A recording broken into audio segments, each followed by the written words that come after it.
All right, man, peace. So Carson Wentz, the quarterback of the Philadelphia Eagles, is having a phenomenal season. He just had an extraordinary performance against the Washington Redskins. And now they're going to debate who has the greater future or the greater potential.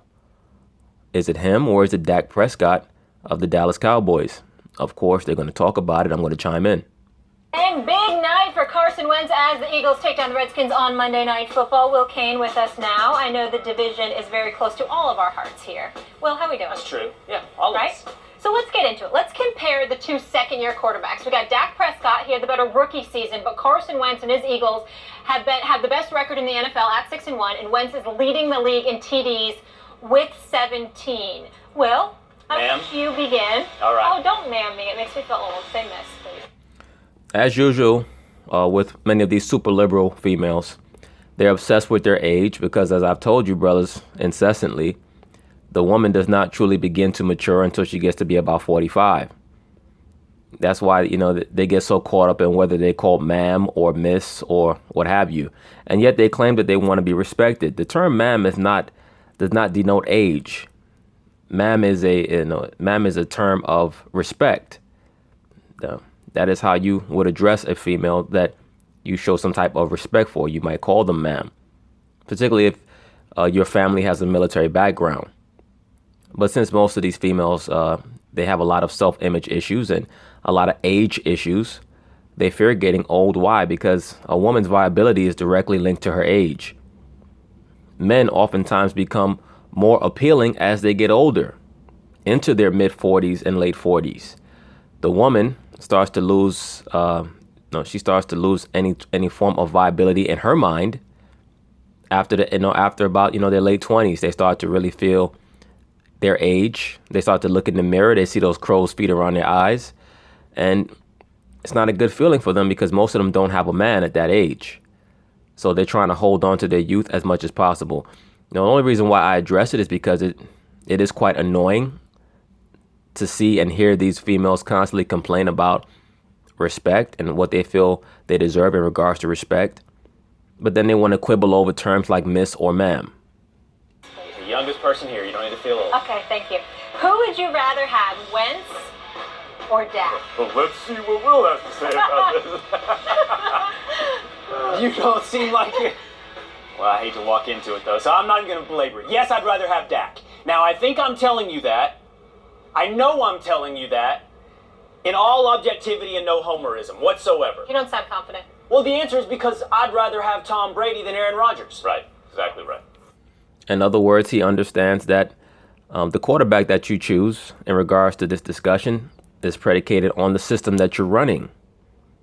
When I see Carson Wentz, he has a greater upside to me than Dak, but I think that Dak is the guy that you want when you're running a system where you need to have efficiency. Carson Wentz is the guy that you want when, you're not quite sure about your running game, when your offensive line might not be performing to its greatest capacity. Carson Wentz is much more, as Will Kane is alluding to, he's much more along that Aaron Rodgers vein. Dak Prescott is a lot more like Tom Brady. He wants to execute. He wants to make the right play. And he is going to raise the level of the team around him as long as all the other components are doing their job. Yeah, that is your answer. That's right. It is. And I heard you this morning. I was listening. You said if you thought you polled most NFL executives, they'd say, who's the guy that's going to take over for Aaron Rodgers? And you think the answer you would get would be Carson Wentz. And I think you're right. Yep. But I would not rather build my team around Aaron Rodgers if given the choice to have Tom Brady. I would choose Tom Brady.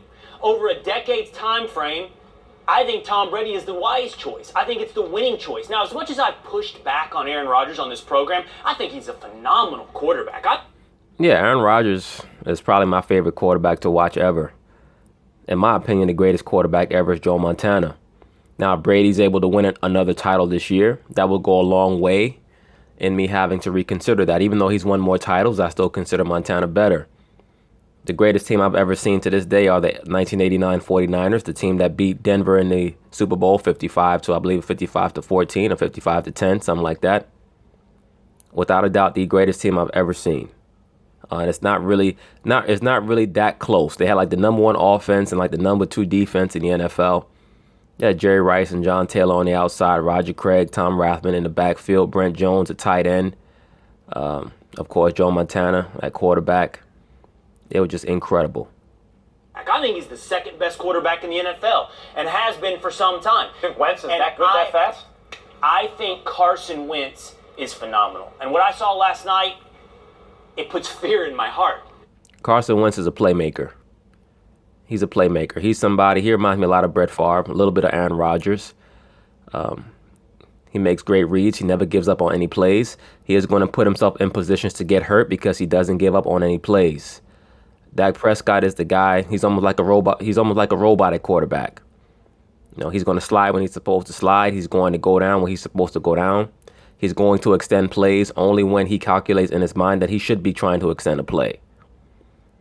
He's never going to try to do more than what he's capable of doing. At the end of every season, you're going to see the same stats from him.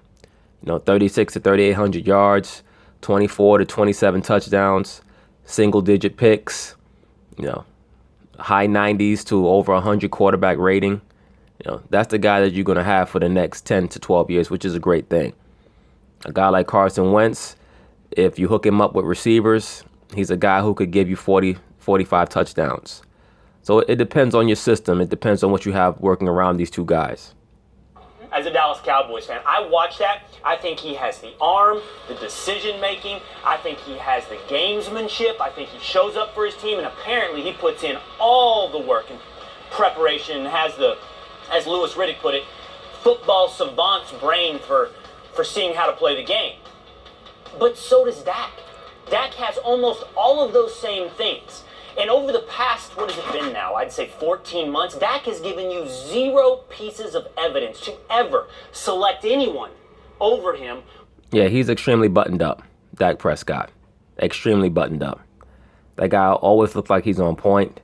The last time that I saw him look on point was when he was getting his ass whooped down there in Mexico on spring break, whenever that was, when he got jumped. When looking to build your franchise around somebody, there's not a single thing you can point to that Dak Prescott is subject to criticism. And I believe he also had a DUI. So alcohol is something to at least monitor in the periphery with Dak. But in regards to how he's conducted himself since he's been in the NFL, absolutely on point.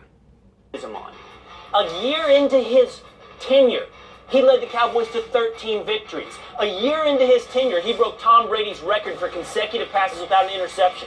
A year and plus change into his tenure, he set the record for 500 passes with less than 5 interceptions. That's Dak Prescott. Dak Prescott is almost flawless. Now, does he give you the, oh, my heart stopped, wow, that's a bad man throw? Maybe not as often as Carson Wentz, but he doesn't make mistakes. He doesn't turn the ball over. Yeah, and that's the thing. Wentz will give it to you.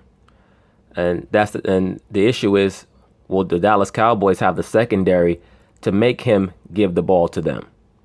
But Wentz will give you the ball. And and all gunslingers will give you the ball. That's why I cast him in that Brett Favre in that Brett Favre category.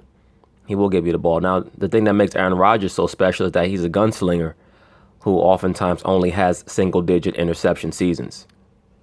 And I'm going to take that over the next decade. You're making the only argument you can for Prescott versus Wentz, just like that's the only argument you could possibly make for Brady versus Rodgers. You can make the team argument. Look at the success of the team. Whoa. When Brady's on. Flip that. What is the argument for Wentz? Right. This is my turn now, though. Now, Brady is on a better team with a better coach than Rodgers, so he wins more. It is totally obvious to everyone in football, not the fans and the media, but like everyone. You talk to anyone in football, 100% of them will always tell you, Rodgers. What is this, a trick question? Well, I think that Rodgers is a guy who the other players are in awe of because of his athleticism and his arm. I've never seen a guy who can make every throw like that. I remember seeing Dan Marino as a kid. Dan Marino he could make all the throws, but he couldn't make them on the move like Aaron Rodgers could. He just couldn't. Not like Aaron Rodgers. Because they can see, everyone knows what your eyes tell you too. Rodgers way better than Brady. But now, Warren Moon also threw a beautiful ball, but his ball tended to sail sometimes. And in big games, he would throw a lot of interceptions. But, okay, I understand the appeal of Brady.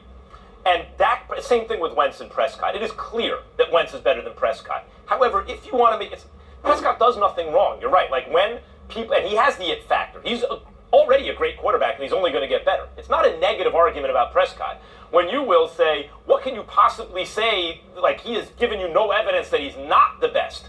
But it's more. There's more to it than that, because you're going to be compared to other guys who also haven't given you evidence that they're not the best. Now, in comparative analysis, who's given you more evidence that they are the best? Well, I think that there's a difference between being better and being more spectacular. Carson Wentz has made more eye-catching plays. He's made more splash plays. He's a guy who's going to be, in the pocket and get surrounded, and he's going to look like he's about to go down. He's going to come out the pocket and throw a 50-yard bomb. Those are the plays that he makes. Dak Prescott is going to execute a perfect drive. So it's two different types. It's like, for those of you who remember watching baseball in the 90s, you had Randy Johnson and you had Greg Maddux. One guy was a left-hander throwing 100 miles per hour and, pitching shutouts and, having a 2 ERA and going 21-5. That's Randy Johnson. And you had the other guy, Greg Maddux, going 19-2 with a 1.7 ERA and could barely crack 90, on the radar. But he had pinpoint control. So a lot of it is dependent on what you have around you and the system that they're building around you, Wentz is bigger, has a better arm, misses fewer throws in the sense that Prescott is like Brady. I expect him also to get better over time. This is incorrect. He's already good, and I expect him to get better over time. But at times, the criticism of Prescott that I've been critical of this criticism, is wait, you're going to get on Prescott because there was an even better throw he could have made? Wentz does that less often than Prescott. Wentz more often will find the more optimal throw, and he's more capable of making it. Well, it's more of a mindset with Wentz. I think that Wentz, he's more apt to take risks, but that's also, directly correlated to the type of system that they're running. It's also directly correlated with the receiving core that you have. I think that we would see Dak Prescott take more risks downfield if he had guys who could separate. Des Bryant cannot separate from his man anymore. Terrence Williams is somebody that you really can't count on to make catches. Butler is kind of a deep threat. Then you have Jason Witten. So Wentz was not making too many splash plays last year for a long stretch. They upgraded his receiving core, so now he's making more plays. So, we cannot omit the importance of the supporting cast. He is better in the pocket. He is bigger, stronger. He's just clearly a more phenomenal player than Prescott. It's not that Prescott has given you anything to say you're not good. He's excellent. And I compared him to Brady since last year. In fact, I was the first person I'm aware of to compare him to Brady, as everyone else was comparing him to Russell Wilson, which is also a good comparison. He gave me a Brady feeling. Obviously more mobile, but the same kind of thing. Has the it factor. I think Skip also compared him to Brady last year. Plays it conservatively, gives what the defense takes him, and appears to be the kind of guy. I think you mean takes what the defense gives him. You got to take your dyslexia pills, Max. The guy who's going to get even better and maybe be a championship player. But Wentz does all that plus. He's Aaron Rodgers to Prescott's Brady. That's a good way to put it. And Rodgers and Wentz are clearly better. It's rare that I say this, but the answer is I don't know the answer to this question, to be quite honest with you. But what I'm going to say to you. That's fair, because I don't think that we have a large enough sample size yet. But, if the question is which quarterback would you rather have, I think that what's implied in that is that you have to try to prognosticate what you're going to get. I think that we need to see another year from the both of them. They pretty much have the cast that they're going to have for the next few years. Of course, Jason Witten's going to retire eventually, one would think. Dallas is going to have to add some speed at the receiver position. They're going to have somebody who can stretch the field to alleviate a lot of the pressure that is on Des Bryant. And, of course, they have to bring back Ezekiel Elliott. Hopefully he's learned his lesson from, what will occur if you dilly-dally with a hoe. All right? All a hoe is going to do is bring you down. They're not going to raise you up. So that's why it's always important to associate with the correct type of female. But that's neither here nor there. In regards to Philadelphia, they have to improve their running game. They also have to make sure that their offensive line is healthy for next season, of course. Jason Peters went down, so it's going to be interesting to see how much of an effect that is going to have on Carson Wentz for the rest of the season. To you is that I think you're being a bit hyperbolic with your assessment of Carson Wentz. Last year you recognized that he was good, but in the same breath they had Jordan Matthews. They didn't have other requisite weapons. And as a result, because of that and the fact that Lane Johnson went down, you said that basically collapsed the team. Well, this year you don't have Jordan Matthews, but you got an Alshon Jeffrey. You got a relatively diminished Torrey Smith. You've got Nelson Aguilar, who's come out of nowhere. You got Zach Ertz producing at the tight end spot, which they didn't have last year. So now that he has some weapons, we're seeing some things from Carson Wentz. But in the same breath, when we look at the Dallas Cowboys and we look at Dallas and we look at Dak Prescott, we look at that bubble that he's under, we have to take into consideration all the things that Will pointed out in terms of the absence of interceptions, the fact that he doesn't beat himself, the fact that he doesn't make these turnovers. You look at an Ezekiel Elliott who runs the football effectively. I mean, you got to look at it like this. Dak has started, 22 games now? This guy has 8 interceptions in 22 games. All right? 8 interceptions in 22 games. And out of those 8 interceptions, about 4 of them were tips. I really think that the NFL should invent a metric for tipped interceptions or interceptions that were deflected off of receivers' hands. I don't think that they should count as whole interceptions. They should have some type of sub-metric there. But, I mean, it is what it is. They'd have to go back in the history books and correct everybody's interception numbers. So, it is what it is. But Prescott's efficiency is extraordinary. He does a great job of leading that team in regards to not making any mistakes. He just has to work on certain aspects. He has to get a little bit more confident throwing the ball, not even necessarily over the top, but, just 15 yards down the field, 18 yards down the field, plays that would really affect and help the running game a little more. But now this year he's a distraction. Okay, you look at Des Bryant, you look at Jason Witten, you look at Cole Beasley and these guys, and you're wondering how they play into the situation because, again, Ezekiel Elliott has been somewhat of a distraction. So when he's on the field, you don't know whether he's going to play or whether he's not going to play week to week. When he's playing, let's get him the ball. Let's run it into the ground. Let's utilize him as much as we possibly can because we don't know when we're going to lose him again. And you ask yourself this question. If Carson Wentz had to play under those conditions, how would he be? We just don't know. We just don't know. Oh, yeah, he hate the distraction of Ezekiel Elliott. Boy, no one wants Ezekiel Elliott on their team. But once again, you're thinking about what happens on Sunday and simply put. I'm saying I'm taking into consideration all the distractions, all the things. What Stephen A is basically factoring in is what I stated about Dak Prescott, which is that he's phenomenally buttoned up. I'm not sure if that's a point that you can make as a strike against Carson Wentz because he hasn't shown that he has any type of mental fragility. Actually, it's the opposite. He's shown that he's a tremendously mentally well put together person in regards to how he conducts himself on the football field. He's shown that he has a lot of resolve, a lot of focus. And, the thing with him right now is that they just have to monitor his decision making on the field because sometimes when you have an arm, a great arm, it can be a curse as much as it is a blessing because it makes certain quarterbacks think that they can make throws that they really shouldn't be trying to make. Once again, that was an issue with Brett Favre. That people have to deal with. Philadelphia is a rabid sports town. No doubt about that. But when you get to focus on just playing the games and nothing else, that's entirely different than playing in Dallas. I'm just saying that as hard as it may be for people to believe, I'm willing to give Dak Prescott credit for being that young dude who succeeded Tony Romo, who came in there, showed the poise that he's showing, and then this year having to deal with this. And that's definitely the right word, poise. Dak Prescott shows a lot of poise at all times, and he shows a lot of the maturity that somebody like a Cam Newton does not show. Certain brothers got mad at me, like I stated before, when I did the 2-parter on Cam after he got into it with the little silly dog-faced reporter. Because in part 1, I addressed his conduct and his lack of discretion and prudence. That's the difference between being a leader and somebody who's just talented. Cam Newton is talented, but he's not a leader. All right? The mature guys that are on Carolina, they really don't want to follow him, but they know that he's pretty much just there. He's going to be the face of the franchise until he retires. Now, Dak Prescott is a leader.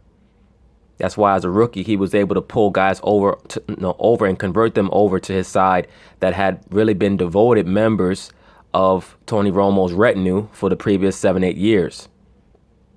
Like Jason Witten was one of Tony Romo's best friends. Des Bryant was, he loved Tony Romo. Now, when Dak came on the scene, because of his maturity and his poise and the way that he was able to rally the troops, they had no problem converting over to him. Then that speaks volumes. And I'm only asking myself the question, if Carson Wentz had to deal with that, how would he be? Would he have unseated a franchise quarterback? That's part of Dak Prescott's... Well, you got to remember, Tony Romo, it wasn't like Tony Romo got hurt. Because he got healthy, too. He came back and didn't get his job back. Yeah, but unseat is really, you're going toe-to-toe in preseason and, you get outplayed.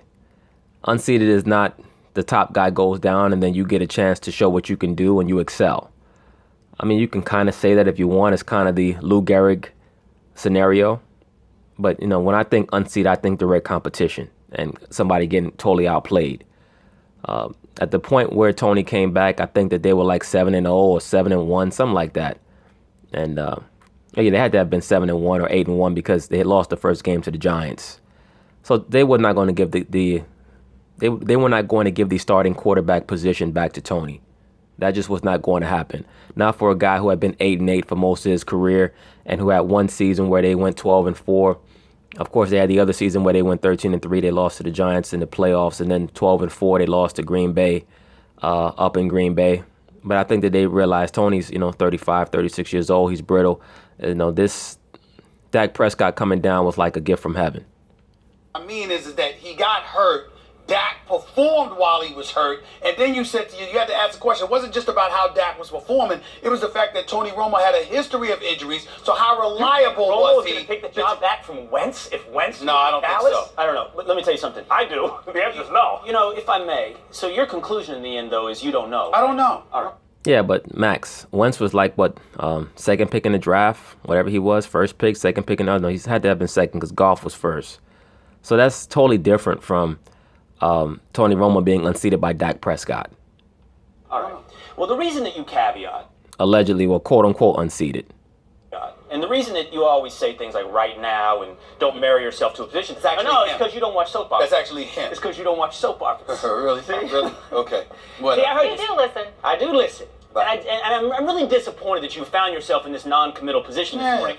But Max, what you're guilty of is being genius, essentially trapped in a pre-draft mindset, as though you're Todd McShay and Mel Kiper forever, as though further evidence doesn't come in. You're entranced by arm talent. You're entranced by size. I agree with that. You can't always look at that. Look, Joe Montana was only about 6'1.5", 6'2". He wasn't somebody who was going to throw the ball 70 yards down the field. But in my view, he was the greatest quarterback I've ever seen. And even Brady's got great height, but he's not somebody that you look at as a physical specimen. He's got a good arm, but he's not somebody who you say has a crazy arm. Now you look at Cam Newton. Cam Newton's another guy who mesmerizes people with his physical characteristics. 6'5", 250, and can throw the ball 80 yards. But none of that shit matters if you don't understand the game. And things come in. Evidence comes in. Like, who's going to be the MVP? Like, if right now we stop the season, Wentz would win MVP. Every argument you ever make for Aaron Rodgers over Tom Brady is though neither of them has a history in the NFL. Everything is though they're coming out of college right now, and you're going, who should I take? The guy with the big arm or the guy that, the better player. Real hard? In the end, we have results. We see what a decade plus of commitment looks like, and one's has amounted to more than others. And you can say it's a team sport, and you can take all these other aspects and try to take away, but the facts are the facts. And we already have 14 months of evidence when it comes to Dak. We have 14 months. And as much as I love Brady, let me tell you where Brady started his career. His first start's 32 touchdowns, 23 interceptions. Dak, 46 touchdowns, 8 interceptions. That, my friend, is ahead of any pace anyone could reasonably expect of a rookie I'm a huge Dak fan, but we're not playing the negative game. But if we are... Your assertion that I'm acting as though it's pre-draft, and then you're attributing the success of the team exclusively, essentially, to the quarterback in that equation. Bill Belichick, as I've been saying, as everyone knows, and Nick Saban are different from everyone else. He won 11 games with Matt Castle, Bill Belichick. Tom Brady has been of course Belichick's also benefited, but he's been a huge beneficiary of Bill Belichick. And if Bill Belichick... Look, I've heard the Tom Brady's is assistant quarterback argument before. The problem that I have with that is that I think that there's only so far that you can move with that type of argument specifically when there's so much turnover. When you have a guy who's been with the same team for 17, 18 years, and he's seen the whole team flip over 2 or 3 times, he's the only constant, and he's getting better with age. It's hard to associate or affiliate that just totally due to the system. Tom Brady is an extraordinary quarterback. That's the bottom line of it. I mean, to me, honestly, you can make more of a case of Joe Montana being a system quarterback than Tom Brady, and I would take Joe over Tom Brady. So I stay away from that system quarterback stuff too much when a guy is great for a long period of time. Joe Montana was just great, period, and I think that Tom Brady is just great, period. Joe Montana was great at Notre Dame. He came into the NFL. He was great in the NFL. He could make every throw. Like I said, he wasn't somebody who's going to throw the ball 80 yards down the field, but he could make every throw. And he could make the hardest throw being that 20 to 25 yard out. And he could hit his man right on the sideline, right on the button. Belichick had Aaron Rodgers, the Patriots would be even better because Rodgers is better than Brady. It's impossible to disprove that. Well, these are all our opinions, obviously, but mine makes sense. And behind... No, you're just introducing straw man arguments to try to make yourself sound legitimate. Behind that offensive line on Dallas, with Ezekiel Elliott, Wentz, although Dak is great, there's no denying it, will be even better than Dak. And in fact, he's good. Right now, it's the MVP. Here's the point. He doesn't have that O-line. Here's the point to you saying... that harkens back to the 80s argument of, if Dan Marino played with the 49ers and Bill Walsh, he'd be better than Joe Montana. I mean, look, different strokes for different folks. Certain people are maximized based on the situation that they're put in. Like some people are just better off driving a Toyota Corolla. Some people need to drive a Porsche. Everybody can't drive a Porsche. Some people don't want to have to handle all that horsepower. Some people just need to chill. Will, you're saying there's no mistakes. You can't be better than Dak. That's the argument in the end. He's done the impossible. You cannot just perform better than Dak. Tom Brady didn't do it. No rookie quarterback in the history of the NFL has done these things that Dak is doing. If you want to play the negative game, here it is. Well, I think we can go back maybe to Marino. We also have to acknowledge that they're playing in a different era now. So it's easier to complete passes now. So, it's difficult to compare Dak Prescott as a rookie to guys like a Joe Montana, a Dan Marino, a John Elway, a Warren Moon, a Jim Kelly, or even a Tom Brady, because Tom Brady played at the tail end of that physical era where, guys could really rough up receivers. Here is one negative. Carson Wentz has fumbled the ball, 5 to 7 times so far? Dak, once. The only other negative is he wears this awful color of green, which I can't tell if it's blue-green or green-blue or whatever it is. Everything else is great about it. Well, Carson Wentz is going to fumble the ball a lot more because he, like I said, he breaks the pocket and he doesn't know when to give up on plays. So when you don't know when to give up on plays, guys are going to come from behind. They're going to grab your wrist and they're going to pull the ball out. We were asked this question before this season started, and I took Wentz over Dak precisely because I believe when you isolate for the quarterback value, he was better than Dak, although Dak is great. I'm a huge fan, even though he plays for the Cowboys. But he benefits from last year that line and Zeke and his own greatness, obviously. Wentz, when you isolate value before this season, I thought was better than Dak. And anyone who watched last night, there's no way you can on a lie detector test, there's no way you can say he's better than Wentz. But you ignore competition sometimes. You ignore the quality of competition that you're going up against. If Josh Norman were in that secondary, I don't think some of the plays that happened last night would have happened. I don't think Hollins would be catching a 64-yard ball for a touchdown. Yeah, well, Stephen A., they're playing in the same division, so everybody's going to play the same schedule. So it's kind of hard to make that argument. I kind of understand what you're trying to say, but at the end of the 16-game schedule, we're pretty much going to be able to gauge who had the better season between Dak Prescott and Carson Wentz due to the fact that they played the same schedule. They're in the same division.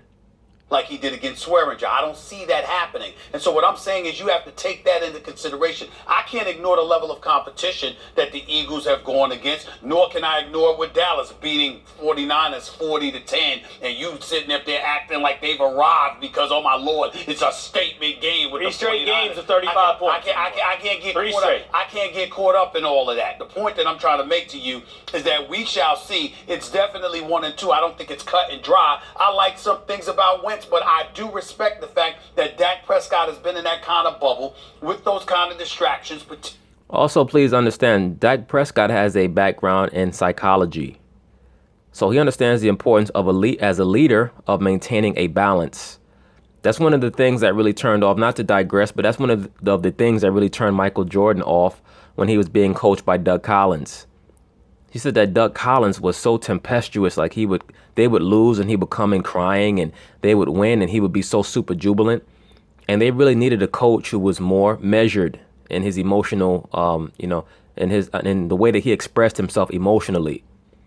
That's one of the reasons why Phil Jackson was so effective when he came in, because he didn't get too high and he didn't get too low. And Dak Prescott understands that because of his background in the study of psychology. Particularly in everything going on in Dallas, from Ezekiel Elliott to Jerry Jones to the national anthem protest and beyond, and Jerry Jones making ultimatums and saying guys better stand. MVP and of the all of this NFL stuff. so far too. Excuse me. MVP of the NFL this year so far is who? To me, it was Kareem Hunt. MVP so far? So far, Molly, who's Carson the MVP? Wentz. Carson Wentz, the MVP of the league so far. The MVP of the league, I would give it to Tom Brady right now. I'd give it to Tom Brady. They're 5-2. They have the worst defense in the NFL by far, and he's having the best season of any quarterback in the NFL right now. So I personally would give it to Tom Brady. I mean, he's the best player. Oh, we're drafting for franchises, not for years. Which one's the safer bet? Which one's the safer bet for The conservative pick is Dak Prescott. That's true. That's the Listen, if you conservative. have either of them, you're winning. Can we all just get along? That was very entertaining. That's Molly's way of saying I'm a Giants fan, and right now our quarterback is damn near 40 and whack juice. So I would love to have either one of those quarterbacks. I wish I had a snack for it. Well, good to see you. Thanks, guy. But anyway, that was the discussion on Carson Wentz and Jameis Winston. Carson Wentz and Dak Prescott. But I mentioned Jameis Winston because I was about to mention him among other young quarterbacks to watch. Jameis Winston, also Deshaun Watson. Deshaun Watson is a guy that I was going to make a video about earlier this year to say that I thought he was going to be the rookie of the year this year, and I think that he still will.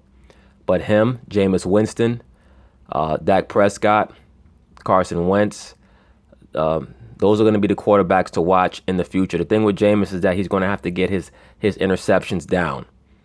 All right. I think that in Tampa Bay, they're going to have to start running the ball more and taking some of the load off of Jameis Winston, because sometimes he tries to make plays that he really shouldn't make. He has a lot of Carson Wentz in him. But anyway, that was the video. Peace.